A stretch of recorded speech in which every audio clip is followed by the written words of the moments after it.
Friends, welcome to Ruchitha cooking. இன்றைக்கி நம்ம தழு போடுறதுனால பெருமாளுடைய முத்திரைகள்லாம் நம்ம வரைஞ்சிக்கலாம். ஃபஸ்ட்டு நாம வரைஞ்சிட்டோம், சங்கு வரைஞ்சிருக்கோம், சக்கரை வரைஞ்சிருக்கோம். இது மூணுத்தையும் நம்ம போய் சாமி ரூமில் அட்டாச் பண்ணிடலாம்.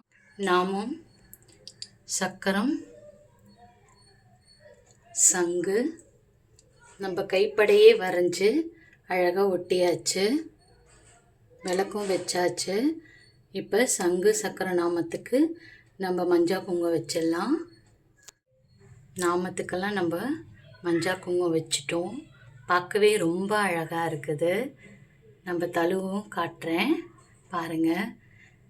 பெருமாளோட அருள் எல்லாருக்குமே கிடைக்கணும். பெருமாள் ஃபஸ்ட்டு சோதனைகளை தான் நிறைய கொடுப்பாரு. அதை வச்சு நம்ம துவண்டுடக்கூடாது. அதிலேருந்து நம்ம மேலே வர்றது தான் நம்மளோட பாக்கியம். பெருமாளோட அனுகிரகம் இந்த புரட்டாசி மாதம் கிடைக்கிறதுக்கு எல்லோருக்கும் நல்வாழ்த்துக்கள்.